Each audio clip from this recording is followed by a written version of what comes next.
We're going to go through everybody.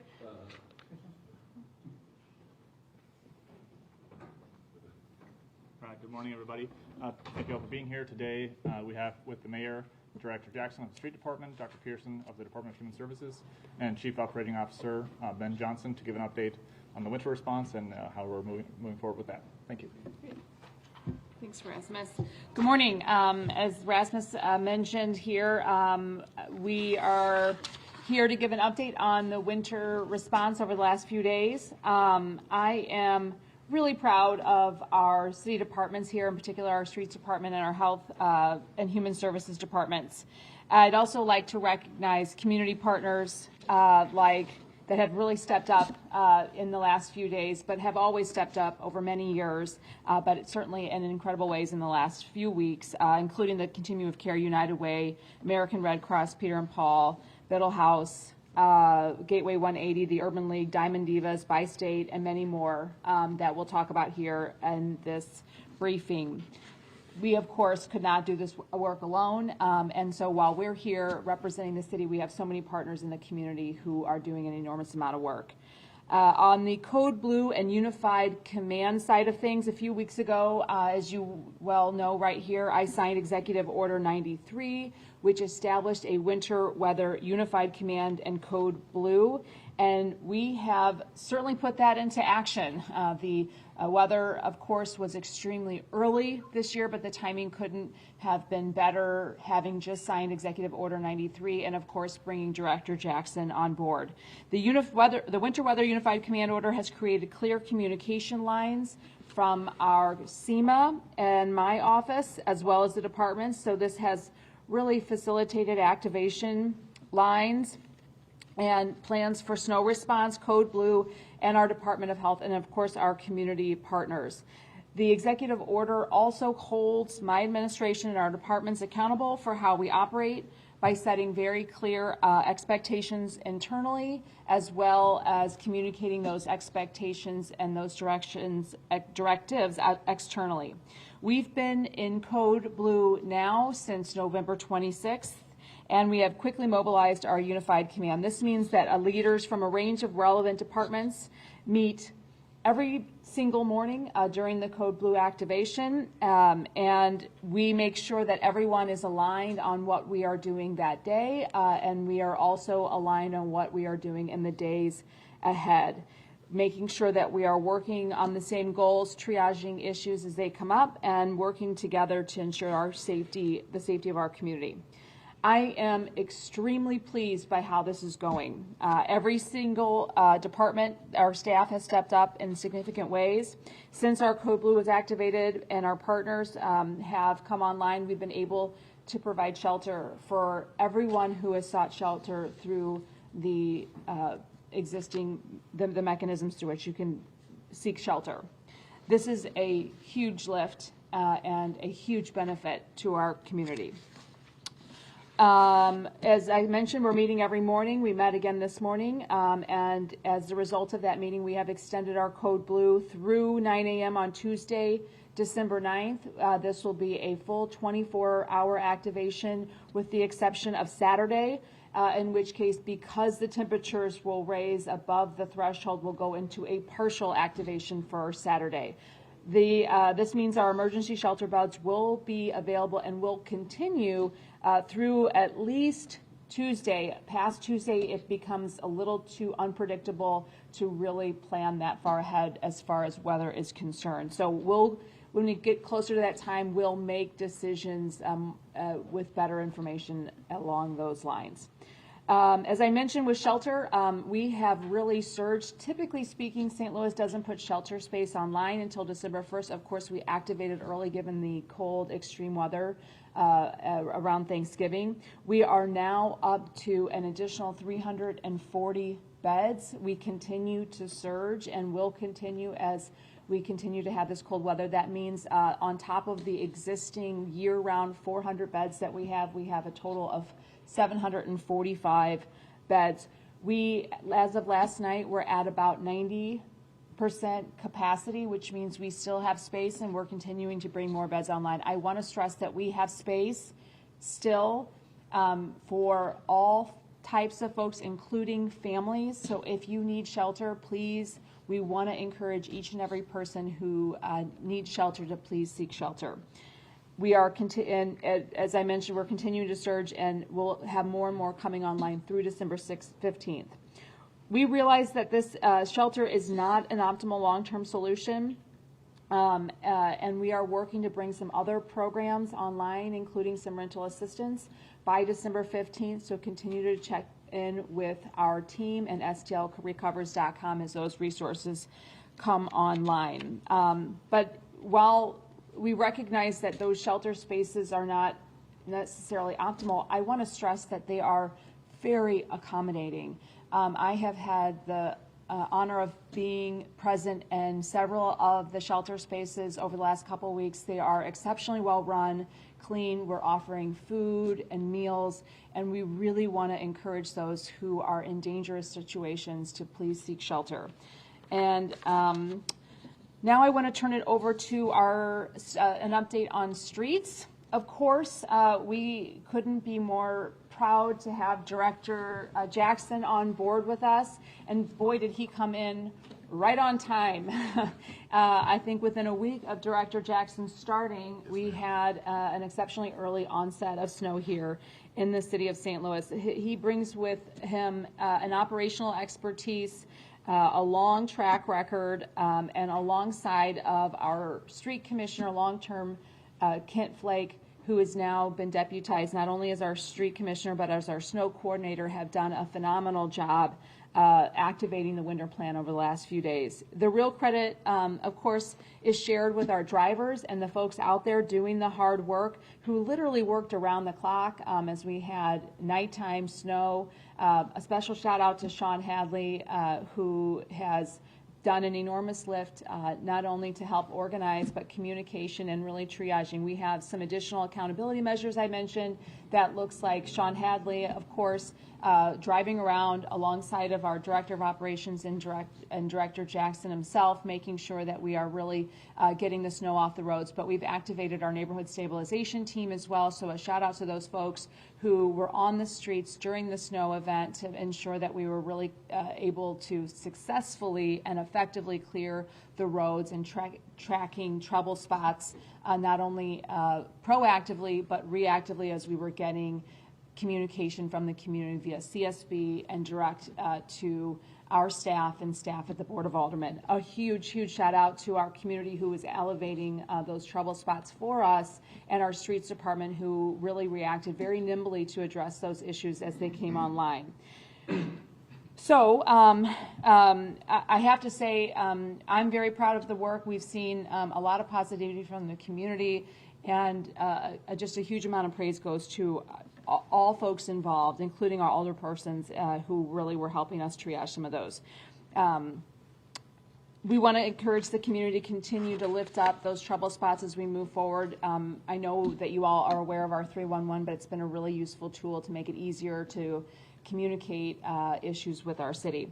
We've also put online a salt bank.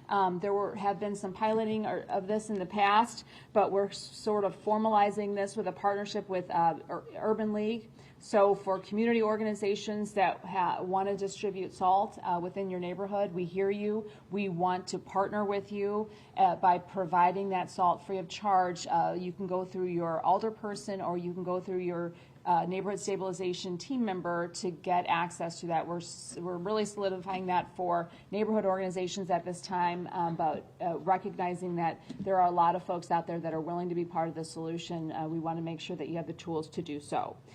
Lastly, I'll do an update on the sirens. We, as of last week, still had 9 that were not operational. The parts for 6 of those will be arriving on December 15th, and we are confident we'll be able to get those online by Christmas, well in advance of the previously anticipated timeline. We also have 2 mobile units that have already arrived, and between those 6 and the 2 mobile units, we will cover the 9 spaces. Remember, we have our sirens have a lot of overlapping coverage, so with those 6 repaired and 2 mobile units, we feel confident that we'll have the entirety of our city covered here by the end of the year, well in advance of the tornado season next year. So I'm really grateful to our Board of Public Service for helping to ensure that we are moving that project forward as quickly as possible. And a shout out to Wayland, our siren manufacturer, who provided those 2 mobile units to us for free of charge in the meantime. So we're really grateful for that partnership there as well. Okay, I'd like to now turn it over to some of the folks that have really been leading this. First, turn it over to Dr. Adam Pearson, who has really stepped up in incredible ways alongside of Julia Nix this year to make sure that we were able to surge shelter capacity earlier than expected and surge it beyond our typical service, bringing online not only shelter space but transportation, that shuttle service, and warming buses. So we've really added to the fleet of services that we're able to provide our unhoused community, in large part because of the leadership of Dr. Pearson here this year. Good morning, everyone, or good afternoon. I don't know what time it is these days. So I want to thank the mayor for her support, Ben Johnson behind me for his support. Julian Nix, as was mentioned, had a major role to play in coordinating a lot of these services with the continuum of care.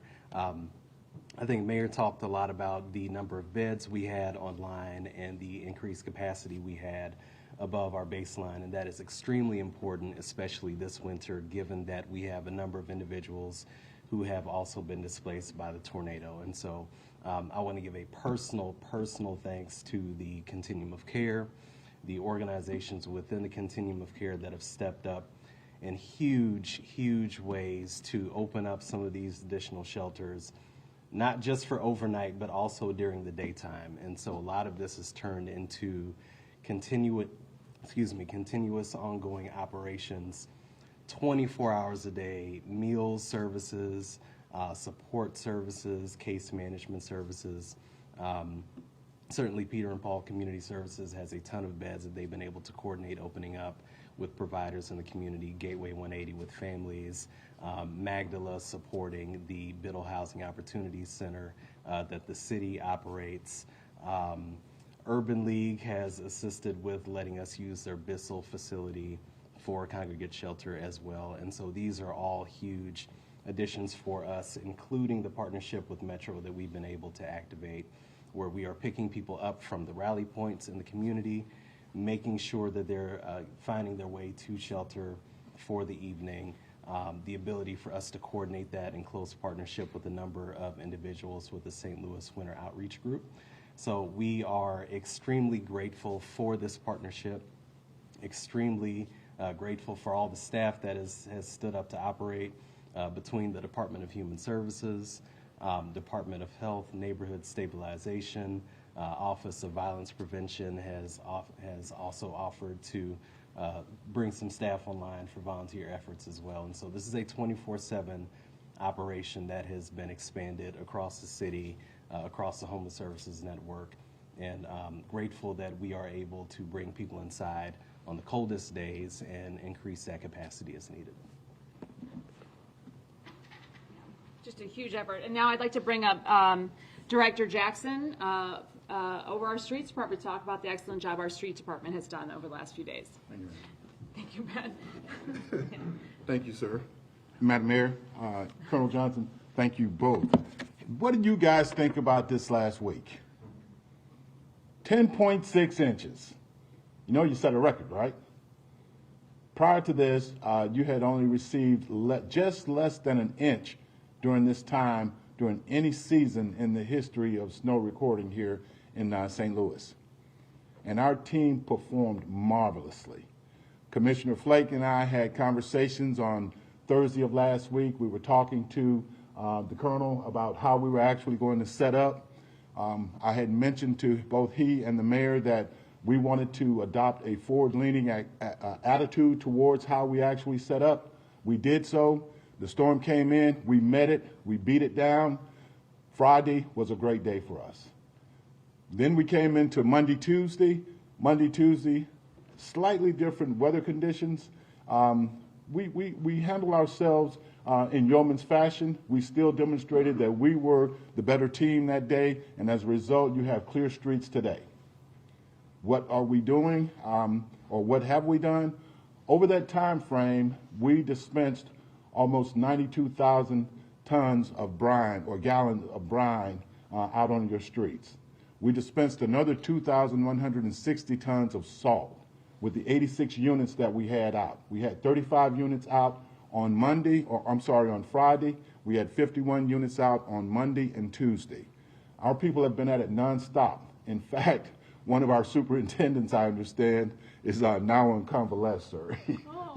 He's been, yes, ma'am, Madam Mayor. He's been working for about 36 hours. So Commissioner Flake told him, "Hey, man, stand down for a minute. I don't want you walking around here and fall out somewhere." But that's the dedication that the people on this team have demonstrated to get our streets where they need to be.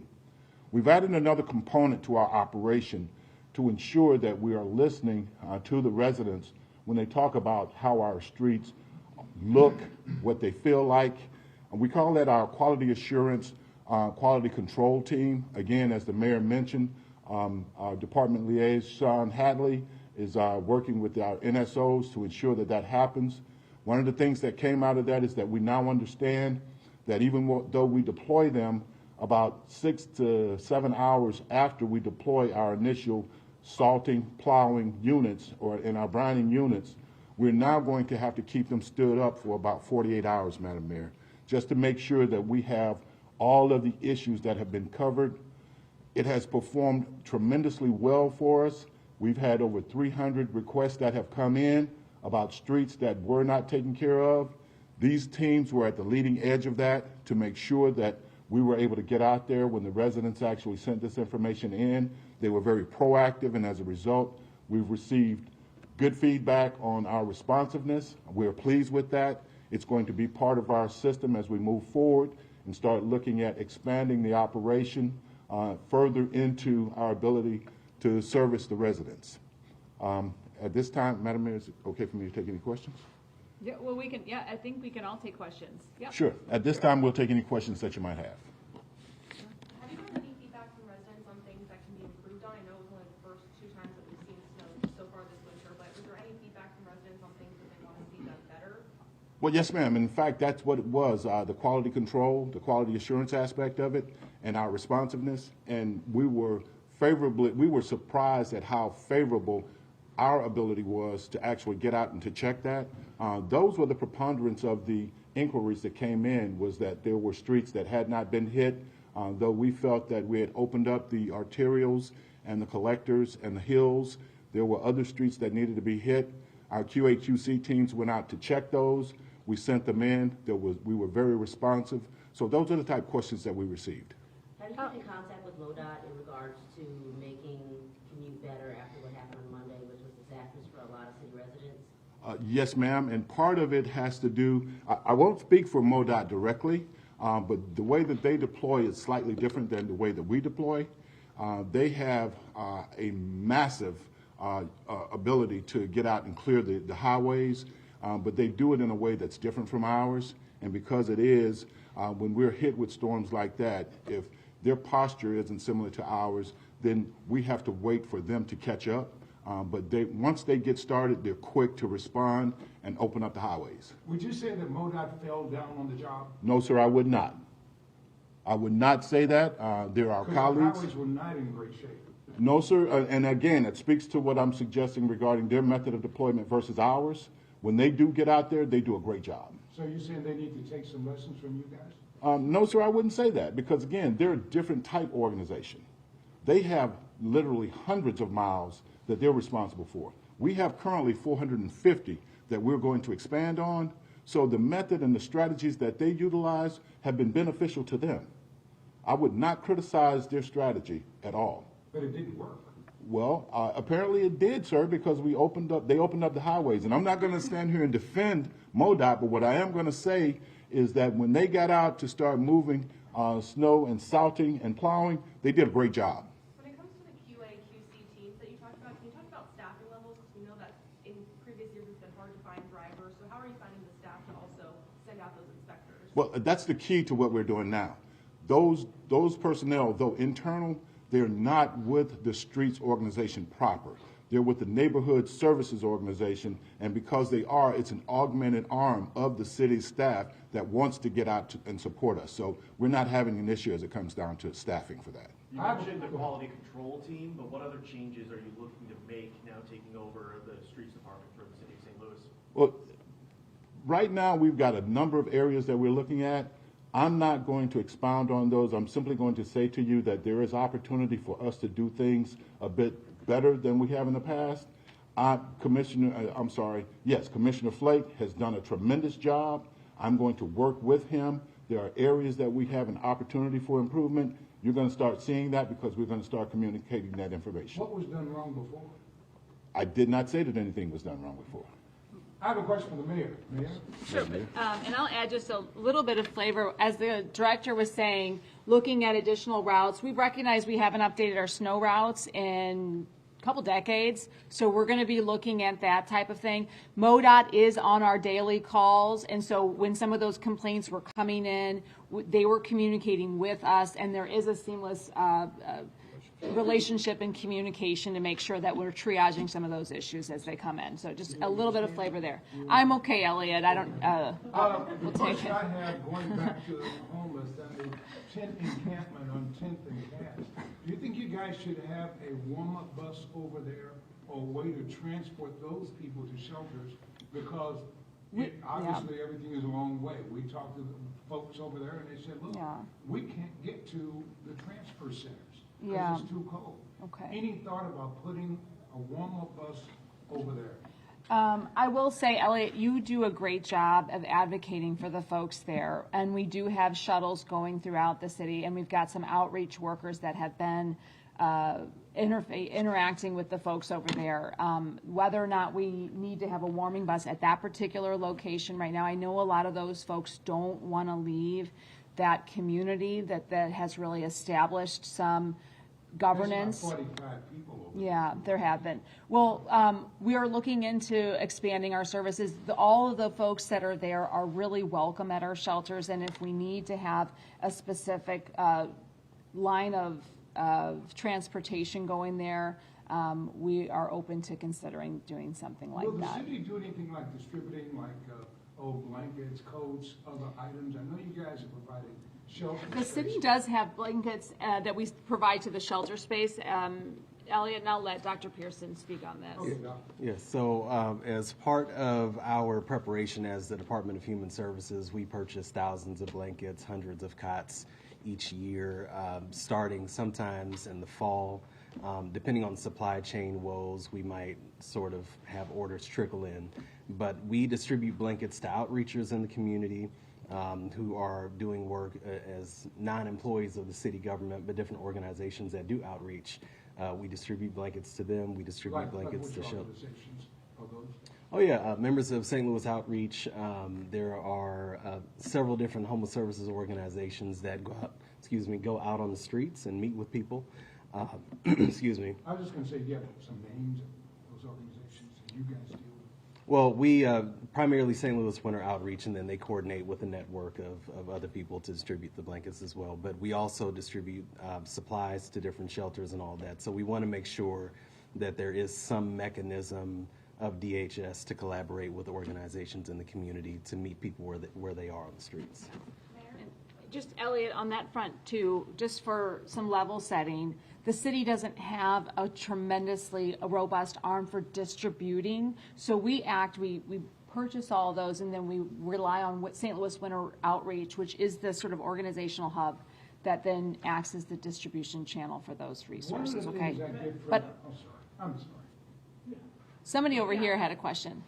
When the smaller plows were deployed, were first introduced several months ago, you had mentioned the idea of potentially doing side streets on a case-by-case basis. Yeah. How is that theoretically going to work? How would that be determined? What side streets? What would that actually look like? That is something we're going to be working through here with Director Jackson. We have 4 of those smaller trucks. To give you some perspective, I mean, our fleet is fairly small compared to many cities our size, and we're looking at ways to make sure that we have the resources before we start deploying them. Director Jackson, if you want to add any color, we don't have concrete plans, no pun intended there, on how we're going to do the side streets, but it is a goal, as Director Jackson mentioned, to expand what we're able to treat through that. We did get a lot of complaints, especially neighborhoods that have hills and have smaller roads, Soulard being one that has some unique challenges, the Hill neighborhood. There's others that have unique challenges that really require those smaller street fleets, but you will also have to be implementing parking regulations and other things that will require the community be participating in what, making sure that we're not plowing into, the rearview mirrors and other things of that nature. So it'll be a longer conversation rather than having something for you today. You guys had to expand the beds for homeless 2 or 3 times. What does that tell you?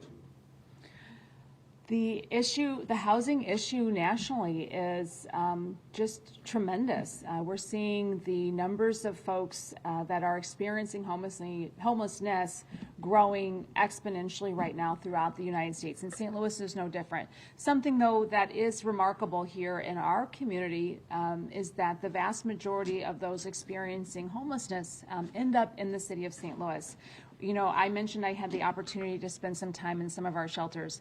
The majority of folks I happened to speak to in those in those hours I was there weren't from St. Louis. We have a lot of folks that are from the surrounding community that seek shelter here because we offer that amenity here. It is something that we believe is right to do, is necessary to do. It's life-saving. It also prevents fires and a host of other public safety concerns, public health concerns, but it's also remarkably expensive. And so the city is participating and funding these efforts this year. We have some additional funds to be able to do that, but this is truly a regional issue. It's a national issue, of course, but it's one that St. Louis is going to be really challenged to continue to hold forever, considering that so much of our tax base is outside of the St. Louis City proper taxing base, and it is our taxpayers that are funding this effort largely historically and certainly this year. So we need to really have a much more robust regional conversation about how we are better meeting the needs of our extremely vulnerable unhoused community. Mayor, you were able to ride with the crews. What did you see? How did that make you feel, and to actually see the code blue plan in place?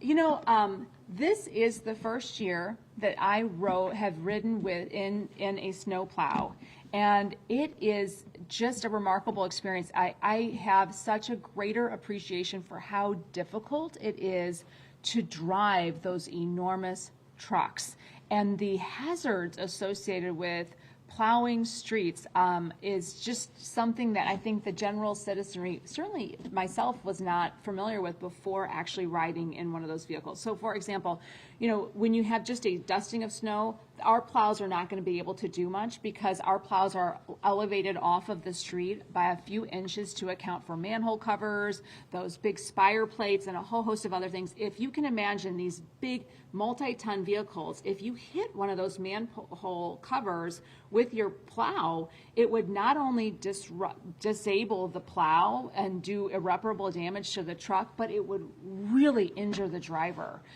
So it is a remarkably dangerous thing to do. The bump outs and other traffic calming measures that we're putting in place really can become invisible with snow cover. And so think about hitting one of those with one of these plows would be enormously dangerous. So our street crew really comes to know the streets, their routes, the dangers and the intricacies involved. It's a very complicated and really technical job to do. The other thing that I think really impressed me was the pride with which our street crew operates. There's an enormous amount of pride in getting your route done, getting it done well.